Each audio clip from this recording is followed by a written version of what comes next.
사랑하는 성도 여러분, 평안하시죠? 오늘은 특별히 어버이날이기도 합니다. 먼저 우리 모든 아버지들, 어머니들 더욱 강건하시고 이 땅에서 자녀 손들로부터 극진한 효도를 받으시고 또 신앙생활에서는 기쁨을 누리시고 내세에 대한 확고한 소망으로 더욱 당당하게 살아가시기를 주님의 이름으로 축복합니다. 아울러서 우리 자녀된 성도 여러분, 우리 또한 곧 지금의 아버지 어머니 자리를 차지하게 될 것입니다. 그러므로 이미 가정에서 잘하고 계시겠지만은 더욱더 마음을 다해서 우리 어르신들을 존경하고 또 사랑하며 대접하는 그런 젊은 그리스도인들이 다 되시기를 주님의 이름으로 축원합니다. 오늘은 하나님의 외아들 예수 그리스도라는 제목으로 계속해서 사도신경 강해를 이어가도록 하겠습니다. 제가 먼저 요한복음 유명한 그 3장 16절 말씀을 봉독하겠습니다. 하나님이 세상을 이처럼 사랑하사 독생자를 주셨으니 이는 그를 믿는 자마다 멸망하지 않고 영생을 얻게 하려 하심이라. 아멘. 사도신경의 다음 부분은 바로 그 외아들 우리 주 예수 그리스도를 믿사오니라는 구절입니다. 신앙의 대상이신 하나님에 대해서 고백을 하고 난 다음에 그 다음에는 그 외아들 대신 예수 그리스도에 대해서 고백을 하는 것이 이 사도신경의 순서입니다. 예수 그리스도를 하나님의 아들, 외아들, 독생자라고 표현하는 것은 역시 이건 어느 종교에서도 찾아볼 수 없는 기독교만의 독특한 언어라고 볼 수가 있습니다. 그런데 우리가 깊이 먼저 전제해야 될 것은 뭐냐 하면 하나님과 예수님과의 사이를 가장 잘 나타낼 수 있는 사람의 언어 없어요. 하나님과 예수님과의 관계를 사람의 언어로 딱 한마디 말로 요약을 하거나 명쾌하게 정의를 할 수 있는 그런 건 없어요. 그러니까 그 하나의 원래 관계에 도달하기 위해서는 사람이 가진 언어의 여러 국면을 살펴서 사용함으로써 그 본래의 뜻에 가장 접근하는 방법을 취할 수밖에 없어요. 딱 선명하게 아버지와 아들 이러면 얼마나 쉽고 좋겠습니까? 그런데 그것만 가지고서 하나님과 또 예수님과의 관계를 이렇게 다 묘사할 수 있는 그런 건 아니에요. 그저 일면을 얘기하고 있을 뿐인 거예요. 때문에 우리의 신앙 고백서, 공동 고백서 속에서 그 외아들 우리 주 예수 그리스도를 믿사오니라는 이런 말씀의 내용은 어떤 의미를 가지고 있는지 또 성경적으로 신학적으로 우리가 여러 면에서 다각적인 면에서 살펴보는 그 지혜가 필요합니다. 다시 말씀드리지만 한마디 말로 하나님과 예수님과의 관계는 딱 이거고 외아들이라는 단어의 의미는 이것입니다 하고 이렇게 선언할 수 있고 단언할 수 있는 그런 내용의 계제가 아니에요. 사람의 어떤 말로도 하나님과 예수님과의 그 관계를 묘사할 수 있는 언어적 표현이 불가능하다 하는 겁니다. 그러나 최선을 다해서 성경에 나타나는 여러 다각적인 면면을 살펴보면서 하나님과 예수님과의 관계를 우리가 유추하게 되고 또 더불어서 독생자 혹은 외아들이라고 하시는 이 의미가 어떤 의미를 가지는지 살펴볼 수가 있다 그 말이죠. 오늘 그것을 한 4가지 측면으로 살펴보려고 합니다. 첫 번째로 그리스도께서 만물의 상속자이신 외아들이시다 하는 것을 강조하는 게 외아들이라는 단어 속에 담겨있는 내용입니다. 먼저 히브리서 1장 2절 말씀을 제가 봉독하면 이 모든 날 마지막에는 아들을 통하여 우리에게 말씀하셨으니 이 아들을 만유의 상속자로 세우시고 또 그로 말미암아 모든 세계를 지으셨느니라. 아멘. 히브리서에서는 외아들이라는 뜻을 상속자라는 말로 표현을 하고 있어요. 대입을 하고 있는 거죠. 그러니 외아들이라는 단어가 상속자라는 의미로도 사용이 되었다 그 뜻입니다. 그래서 하나님의 외아들은 곧 하나님의 상속자이시다 이런 결론에 도달할 수가 있게 되는 겁니다. 상속자는 아시다시피 그 아버지의 권한을 이어받는 자입니다. 특별히 만물의 상속자 이렇게 표현을 했다고 하는 것은 하나님의 권능에 속하는 모든 권세, 그야말로 전권을 이어받으신 분이 예수 그리스도시다 하는 것을 의미하는 폭넓은 단어입니다. 그래서 성경에도 표현된 대로 하나님께서 가지고 계시는 그 권세를 주님이 이어받으셨다고 말씀을 하셨죠. 승천하시기 전에 예수님께서 제자들에게 직접 하신 말씀이 나오죠. 마태복음 28장 18절에서 20절까지의 말씀인데요. 예수께서 나와 말씀하여 이르시되 하늘과 땅의 모든 권세를 내게 주셨으니 그러므로 너희는 가서 모든 민족을 제자로 삼아 아버지와 아들과 성령의 이름으로 세례를 베풀고 내가 너희에게 분부한 모든 것을 가르쳐 지키게 하라. 볼지어다 내가 세상 끝날까지 너희와 항상 함께 있으리라 하시니라. 아멘. 그러니 하늘과 땅의 모든 권세, 정말 상속받아야 될 분에게 하나님이 상속하셨다는 의미를 가지는 말씀이기도 하는 겁니다. 이 고난을, 권세를 예수님이 가지고 계신 거예요. 그런데 여러분, 사탄도 권세를 가지고 있어요. 사탄도 힘을 가지고 있다 이 말입니다. 그래서 예수님에게 접근을 한 적이 있습니다. 왜? 하늘의 권세를 받으려고 하기 때문에 이 사탄이 먼저 와서 자기의 권세로 예수님에게 덮어 씌우려고 했던 그런 사건이 있죠. 그게 바로 광야 시험의 사건이에요. 사탄이 예수님 앞에 가서 말을 합니다. 예수님을 높은 산으로 데리고 올라가잖아요. 그리고 세상의 모든 나라와 그 영광을 보여주면서 했던 말이 그거예요. 나에게 엎드려 절을 하면 이 모든 것을 너에게 주겠다 하는 겁니다. 그러니 내가 줄 수 있는 이 모든 것들을 너에게 주겠다 하는 그런 약속의 말을 사탄이 예수님께 한 적이 있었습니다. 악마에게도 여러분 힘이 있고 나름의 권세는 있어요. 그렇지만 알아야 될 것은 그들의 권세는 언제나 생명을 죽이고 파괴하고 모든 것들을 없애버리는, 무너뜨려버리는 권세를 또 힘을 가지고 있다는 사실입니다. 그런데 하나님의 권세, 또 주님께서 받으신 권세라고 하는 것은 하나님의 나라를 건설하는 힘, 건설하고 세워가는 그런 권세, 생명을 세워가는 권세, 이것을 우리 주님이 상속받으신 거예요. 만약에 사탄으로부터 그 권세를 받았더라면 오늘 지구촌에는 심각한 문제가 일어나게 되겠죠. 그런데 주님께서는 무너뜨리고 파괴하는 권세를 받으신 것이 아니고 살리고 세우고 또 모든 것을 건설하는 그런 권세, 하나님으로부터 오는 권세를 상속받으셨다 하는 것을 우리가 잘 이해를 해야 됩니다. 마지막 날에는 저와 여러분들도 이 권세를 받아서 살아가게 되는 그런 은혜가 있게 되는 줄 믿으시기를 바랍니다. 두 번째로 그리스도께서는 영광의 광채이신 외아들이시다 하는 겁니다. 외아들이신데 영광의 광채를 소유하고 계신다 이 말이에요. 요한복음 1장 14절 말씀을 보면 말씀이 육신이 되어 우리 가운데 거하심에 우리가 그의 영광을 보니 아버지의 독생자의 영광이요 은혜와 진리가 충만하더라 그렇게 말씀을 했습니다. 예수님의 탄생을 기록한 성경이 물론 사복음서에 다 기록된 건 아니죠 물론. 그런데 사복음서마다 그 내용들을 조금씩 다르게 기록을 하고 있다는 것을 우리가 사복음서를 통해서 말씀을 이미 주일낮에 좀 들으시기도 했습니다.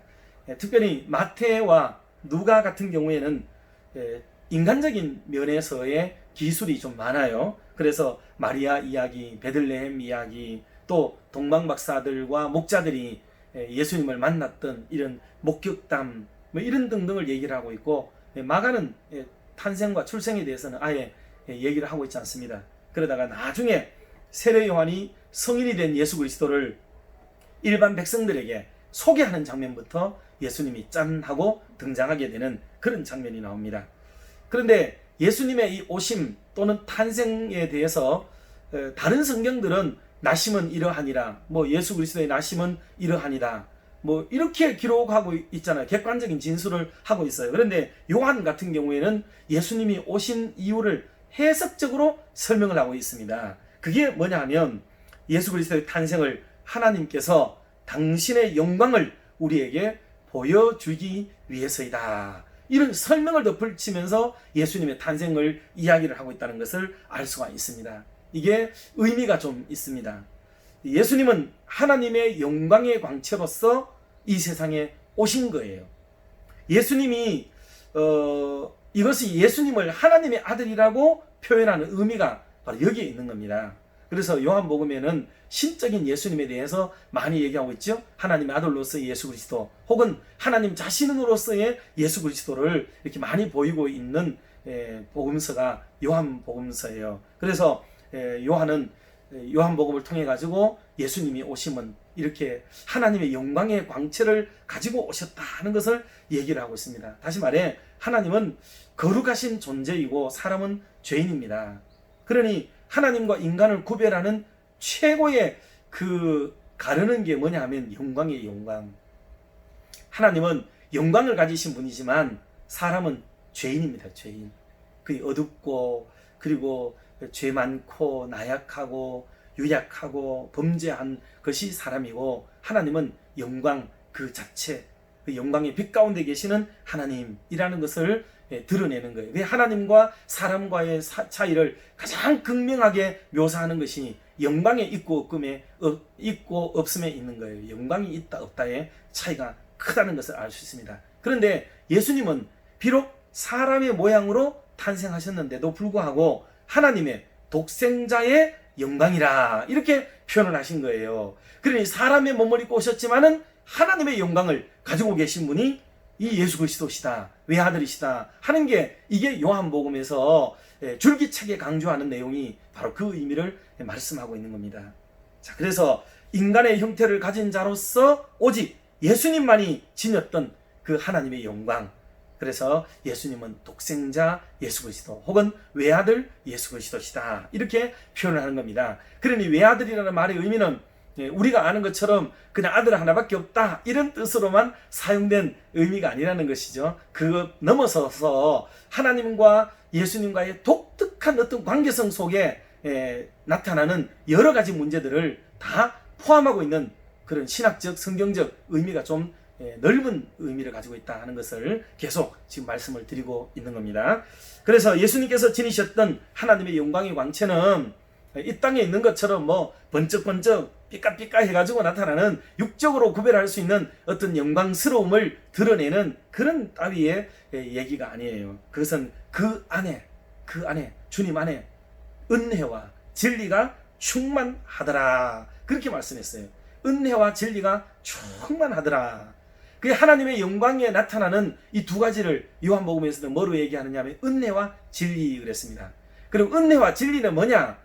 이것은 신학적으로 많은 말들을 드려야 되겠지만은 우리가 좀 직설적으로 기억을 하셔야 되는 것은 뭐냐면, 은혜 중에 최고의 은혜는요, 여러분 용서, 속죄의 은혜입니다.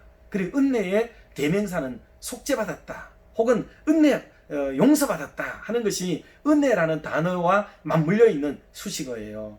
그러니 은혜는 곧 용서받음으로 묘사가 되는 것이고요. 그게 최고의 은혜죠. 그리고 진리라고 하는 것은 많은 세상에 진리가 있어요. 잘 사는 진리, 잘 되는 진리, 뭐 옳게 하는 진리, 뭐 여러 가지 정의를 드러내는 그 나름대로 진리를 얘기하고 있지만, 여러분 진리 중에 진리는 구원의 진리가 최고인 줄로 믿으시기 바랍니다. 그래서 성경이 말하는 진리 그럴 때는 이것은 한마디로 구원의 진리를 의미하는 거예요.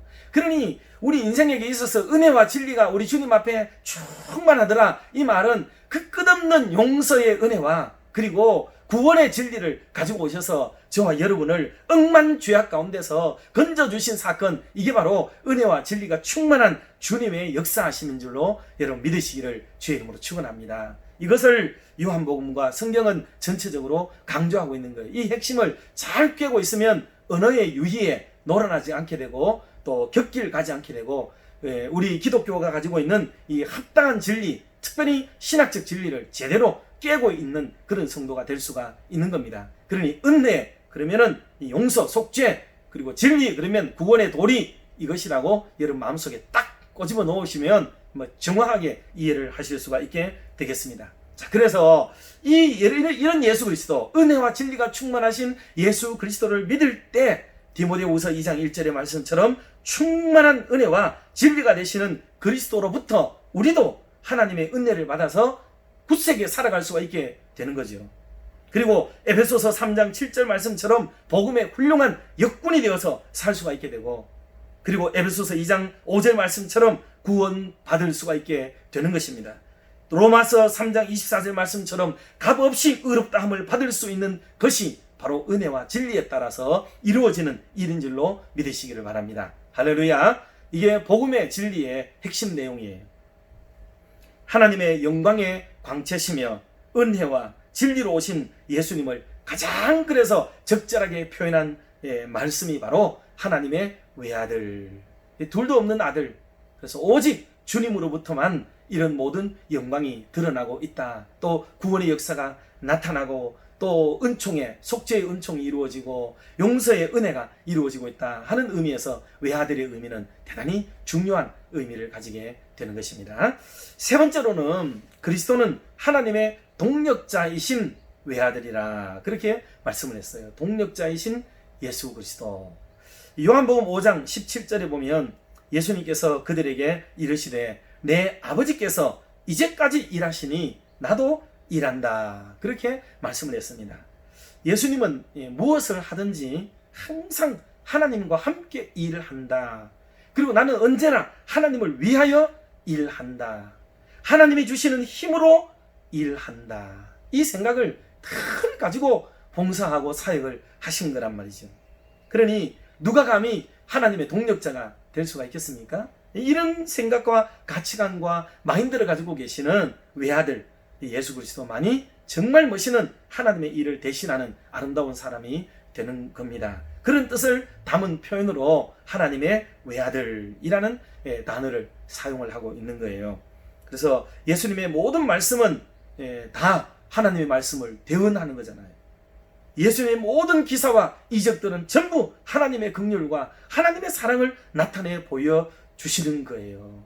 우리는 생각할 때 물론 예수님의 영광도 왜 없겠어요. 그런데 예수님의 일하심은 이렇듯이 그 목적이 분명하고 선명했습니다. 이걸 통하여 하나님을 기쁘시게 하고 하나님의 뜻을 이루고 하나님의 입을 벌려 말씀하시는 건 하나님의 말씀을 하심이 되고 일하심의 모든 것들이 하나님의 긍휼, 하나님의 사랑, 또 주님의 복음, 구원의 도리 이런 것들을 보이시고자 하는 명백한 목적의식을 가지고 말씀과 그 행동을 하신 분이 예수 그리스도시다 하는 겁니다.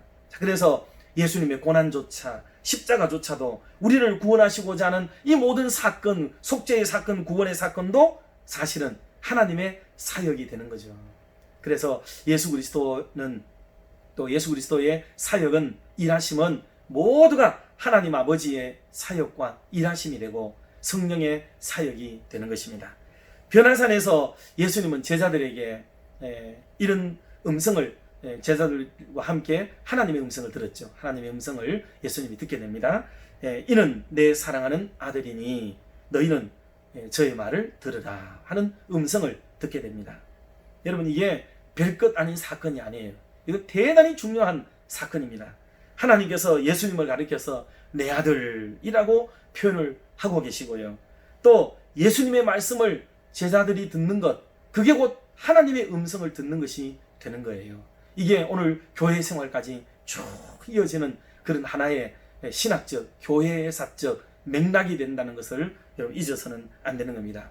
다시 말씀드립니다. 하나님의 외아들이라는 이 표현 속에는 하나님과 동행한 예수 그리스도, 그리고 하나님과 함께 일하신 예수 그리스도, 하나님의 음성을 대신하셨던 예수 그리스도, 이 모든 것을 포괄적으로 담아 일하시는 예수 그리스도, 하나님과 동역하는 예수 그리스도를 표현하는 어법으로서 하나님의 외아들이다 이렇게 말씀하고 있다는 것도 기억을 해야 되겠습니다. 자, 마지막 네 번째로는 예수 그리스도는 하나님의 본체이신 외아들이시다 그렇게 성경은 또 말씀을 했어요. 외아들이라는 말에는 본체도 같다 그런 뜻이 그 속에 담겨 있습니다. 그냥 하나밖에 없는 아들 그런 우리말의 그런 뜻으로만 단순하게 사용되는 의미가 아니다 하는 것을 기억하고 진정한 의미에서 오직 외아들이신 예수 그리스도를 다시 한번 우리가 말씀을 통해 생각하게 됩니다. 히브리서 1장 3절 말씀을 제가 봉독하겠어요. 이는 하나님의 영광의 광채시요 그 본체의 형상이시라. 그의 능력의 말씀으로 만물을 붙드시며 죄를 정결하게 하는 일을 하시고 높은 곳에 계신 지극히 크신 이의 우편에 앉으셨느니라. 아멘.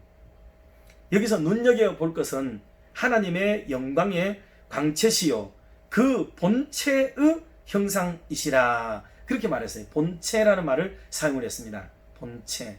본체라는 단어를 우리도 이해도 뭐 하시는 분들은 이해가 되기도 해요. 그런데 또 이해가 조금 어려운 분들도 계세요.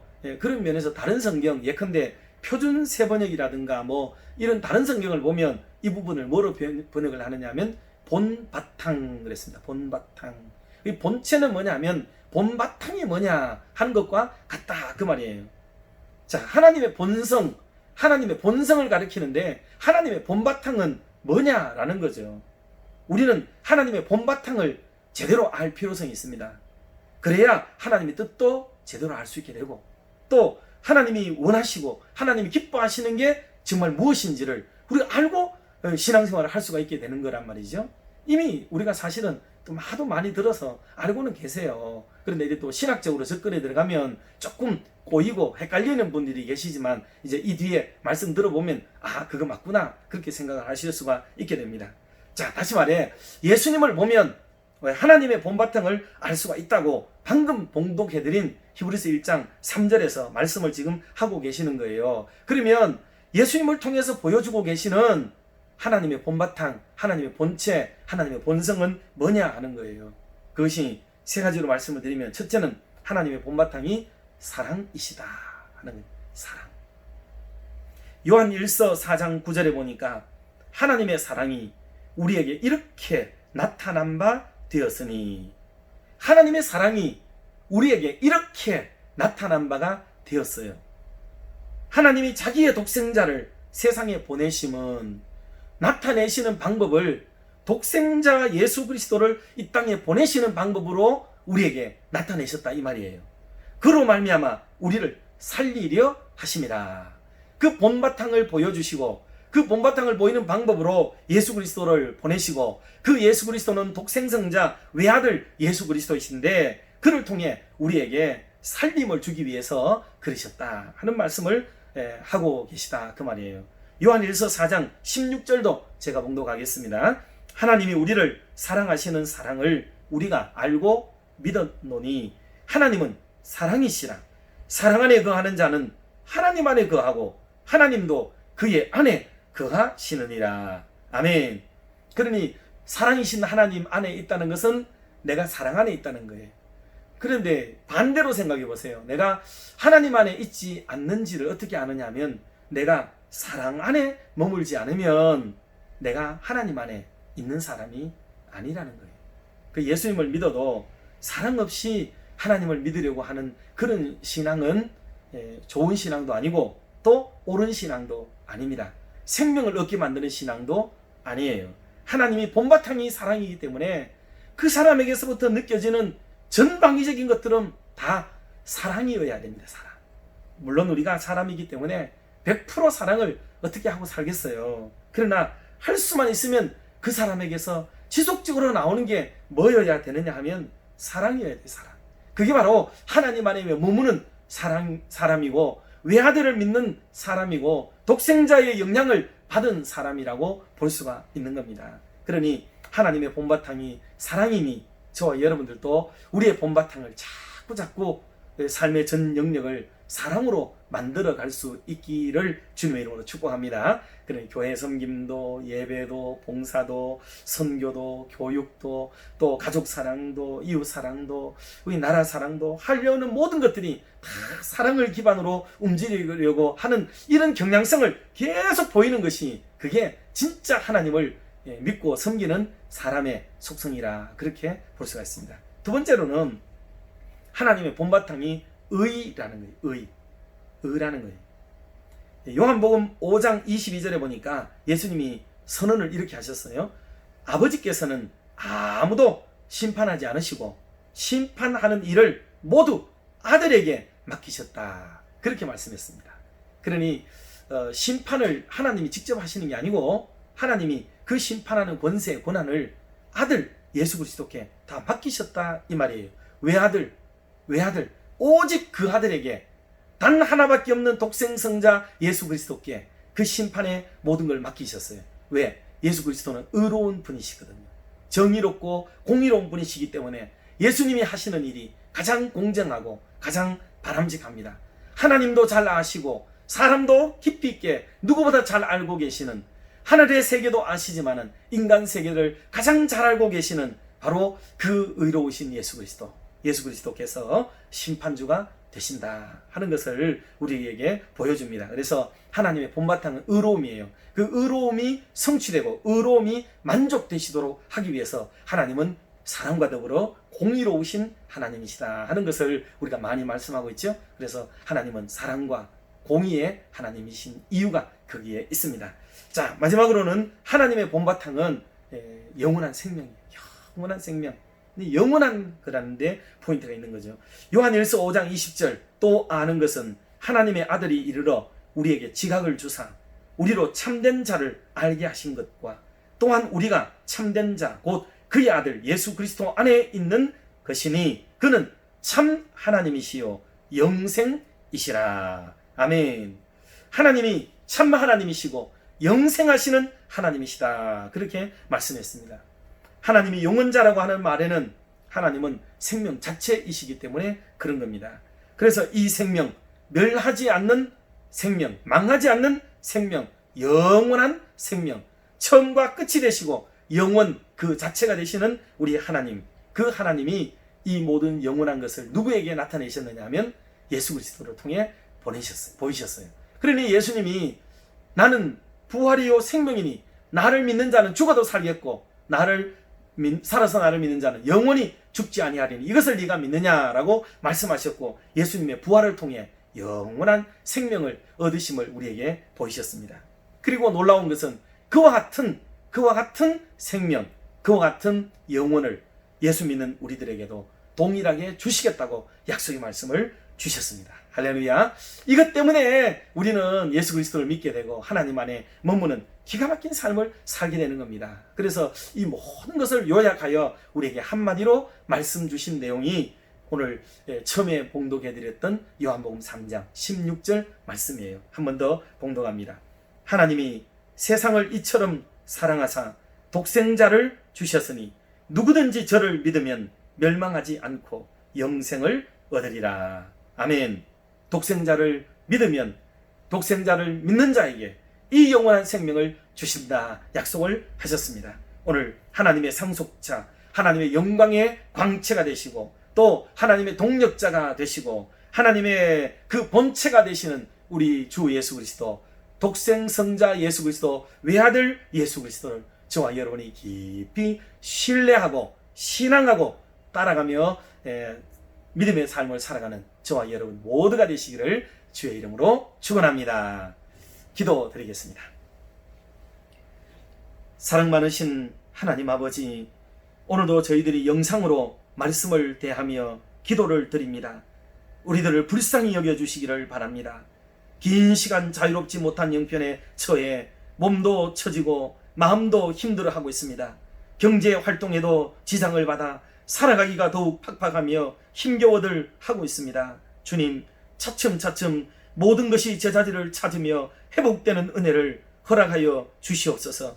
여전히 이 난국 수습을 위해 헌신하며 수고하는 지도자들과 전문가들과 의료진들 그리고 봉사자들에게 지치지 않도록 새 힘을 불어넣어 주시옵소서. 그리하여 끝까지 충성하여 칭찬 듣게 하여 주시옵소서. 확진자들의 고통을 아시는 주님께서 속히 치료제가 개발되어 저들 모두에게 치료의 희망과 나음의 기쁨을 허락하여 주시옵소서. 이미 이 코로나 사태가 전 세계적으로 확산되어 나라마다 어려움을 겪고 있는 처절한 상태이오니 하나님, 온 세계를 통치하시는 우리 하나님께서 역사하여 주셔서 이 대란이 조속히 멈추어지게 하여 주시옵소서. 그리하여 이번 기회를 통하여 온 지구촌이 깊은 동병상련의 마음을 갖고 나라와 민족과 열방이 소통하여 사랑하고 창조주 하나님께 시선을 두게 되어지는 그런 놀라운 계기가 되게 하여 주시옵소서. 특별히 이번 사태로 말미암아 생계조차 힘겨워하는 취약계층과 생명조차 위기 앞에 놓여 있는 수많은 빈곤계층의 영혼들에게 사람을 붙여주시고 물질을 보내어 주셔서 이웃 사랑의 놀라운 말씀이 성취되는 주의 역사를 보게 하여 주시옵소서. 주님, 나라 안팎에서 일어나는 일들에 관심을 가지고 옳은 소식을 접하기를 바라는 백성들이 많습니다. 바라기는 모든 언론기관에 종사하는 분들에게 올바른 직업의식과 윤리의식을 더하여 주셔서 과연 백성들이 알아야 마땅한 소식을 소신있게 전하는 그런 아름다운 메신저들이 되도록 인도해 주시옵소서. 그리하여 국민들이 더 이상 거짓 뉴스와 가짜 뉴스에 따라 흔들리지 않게 하여 주시고 좌와 우로 더욱 나뉘어지는 힘싸움이 이제는 멈추어지게 하셔서 온 나라와 민족이 하나 되는 아름다운 우리 대한민국이 되도록 인도해 주시옵소서. 사랑 많으신 하나님 아버지, 오늘은 특별히 어버이날입니다. 우리 성도들 가정가정에 어른들을 잘 공경하고 존경하는 선한 그리스도인들의 물결이 흐르게 하여 주시옵소서. 청년, 학생, 어린이 자녀들을 더욱 사랑하게 하시고 진정 어린 마음으로 잘 보살펴서 저들은 더욱 건강하고 건전한 정품으로 자라도록 인도하여 주시옵소서. 하나님, 무엇보다 병중에서 엎드리며 주님의 도우심과 역사하심을 애타게 부르짖으며 기다리고 있는 성도들이 있사오니 아오 하나님, 더욱 크신 긍휼을 베풀어 주셔서 이 고난의 기간이 속히 지나가게 하시고 우리 모두가 누워있는 병상을 떨쳐버리고 힘차게 주의 성전 걸어올라 마음껏 찬송하는 성도들 되게 하여 주시옵소서. 특별히 주신 말씀 기억하며 오늘 우리에게 주신 아름다운 말씀의 은혜대로 하나님 외아들이신 상속자 영광의 광채 그리고 하나님의 동력자가 되시고 하나님의 본체가 되시는 우리 주 예수 그리스도를 더욱 신앙하고 깊이 따라갈 수 있는 아름다운 사람들, 그리하여 영혼을 얻게 되어지는 은총의 사람들 되도록 인도하여 주시옵소서. 이 모든 말씀을 주 예수 그리스도의 이름으로 기도드리옵나이다. 아멘. 사랑합니다.